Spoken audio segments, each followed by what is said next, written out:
Hello everyone, and welcome back to English Mini Classroom. This session is designed for C1 level English learners. Today, we will analyze a reading comprehension passage from the 2021 postgraduate entrance exam, which explores the importance of reskilling in the modern workforce and the challenges associated with it. This article is an excellent material for improving our English comprehension and discussion skills. Reskilling is something that sounds like a buzzword, but is actually a requirement if we plan to have a future in which a lot of would-be workers do not get left behind. We know we are moving into a period where the jobs in demand will change rapidly, as will the requirements of the jobs that remain. Research by the World Economic Forum finds that on average 42% of the core skills within job roles will change by 2022. That is a very short timeline. The question of who should pay for reskilling is a thorny one. For individual companies, the temptation is always to let go of workers whose skills are no longer in demand and replace them with those whose skills are. That does not always happen. AT&T is often given as the gold standard of a company that decided to do a massive reskilling program, rather than go with a fire and hire strategy. Other companies had also pledged to create their own plans. When the skills mismatch is in the broader economy, though, the focus usually turns to government to handle. Efforts in Canada and elsewhere have been arguably languid at best, and have given us a situation where we frequently hear of employers begging for workers, even at times and in regions where unemployment is high. With the pandemic, unemployment is very high indeed, in February at 3.5% and 5.5% respectively. Unemployment rates in Canada and the United States were at generational lows, and worker shortages were everywhere. As of May, those rates had spiked up to 13.3% and 13.7%. And although many worker shortages had disappeared, not all had done so. In the medical field, to take an obvious example, the pandemic meant that there were still clear shortages of doctors, nurses, and other medical personnel. Of course, it is not like you can take an unemployed waiter and train him to be a doctor in a few weeks. But even if you cannot close the gap, maybe you can close others, and doing so would be to the benefit of all concerned. That seems to be the case in Sweden. When forced to furlough 90% of their cabin staff, Scandinavian Airlines decided to start up a short retaining program that reskilled the laid-off workers to support hospital staff. The effort was a collective one and involved other companies as well as a Swedish university. Now that we have read the article, I would like you to reflect on the following questions and share your thoughts. 1. What does research by the World Economic Forum suggest about the future job market and skill requirements? 2. Why is AT&T cited in the discussion about reskilling, and what does it demonstrate? 3. What have been the efforts to resolve the skills mismatch in Canada, and how effective have they been? 4. What does the article reveal about the employment situation in the medical field during the pandemic? 5. How did Scandinavian Airlines respond to the need for reskilling during the pandemic, and what was the outcome? Please leave your answers in the comments below, and let's see how well you understand the complexities of this exam section. Remember, engaging in discussions about real exam questions is a great way to improve your language skills. Thank you for watching English Mini Classroom. See you next time. Hello everyone, and welcome back to English Mini Classroom. This session is designed for C1 level English learners. Today we will analyze a reading comprehension passage from the 2021 postgraduate entrance exam, which explores the feasibility of food self-sufficiency in the United Kingdom post-Brexit. This article is an excellent material for improving our English comprehension and discussion skills. With the global population predicted to hit close to 10 billion by 2050, and forecasts that agricultural production in some regions will need to nearly double to keep pace, food security is increasingly making headlines. In the United Kingdom, it has become a big talking point recently too, for a rather particular reason: Brexit.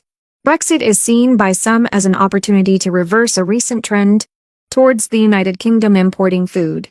The country produces only about 60% of the food it eats, down from almost 3/4 in the late 1980s. A move back to self-sufficiency, the argument goes, would boost the farming industry, political sovereignty, and even the nation's health.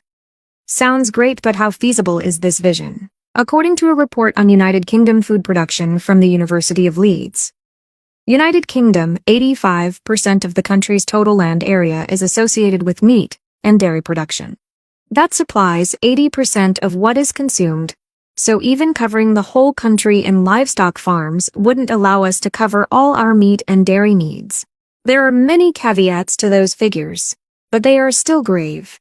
To become much more self-sufficient, the United Kingdom would need to drastically reduce its consumption of animal foods, and probably also farm more intensively, meaning fewer green fields, and more factory-style production. But switching to a mainly plant-based diet wouldn't help. There is a good reason why the United Kingdom is dominated by animal husbandry. Most of its terrain doesn't have the right soil or climate to grow crops on a commercial basis. Just 25% of the country's land is suitable for crop growing, most of which is already occupied by arable fields. Even if we converted all the suitable land to fields of fruit and veg, which would involve taking out all the nature reserves and removing thousands of people from their homes, we would achieve only a 30% boost in crop production. Just 23% of the fruit and vegetables consumed in the United Kingdom are currently homegrown, so even with the most extreme measures, we could meet only 30% of our fresh produce needs. That is before we look for the space to grow the grains, sugars, seeds, and oils that provide us with the vast bulk of our current calorie intake. Now that we have read the article, I would like you to reflect on the following questions and share your thoughts. 1. What do some people argue about food self-sufficiency in the United Kingdom? 2. What did the report by the University of Leeds reveal about United Kingdom land use? 3. Why is crop growing in the United Kingdom restricted? 4. What can be inferred about British people's reliance on fresh produce? 5. What is the author's attitude towards food self-sufficiency in the United Kingdom? Please leave your answers in the comments below, and let's see how well you understand the complexities of this exam section. Remember, engaging in discussions about real exam questions is a great way to improve your language skills. Thank you for watching English Mini Classroom. See you next time. Hello everyone, and welcome back to English Mini Classroom. This session is designed for C1 level English learners. Today, we will analyze a reading comprehension passage from the 2021 postgraduate entrance exam, which explores the implications of small acquisitions by big tech companies and their effects on innovation and competition. This article is an excellent material for improving our English comprehension and discussion skills.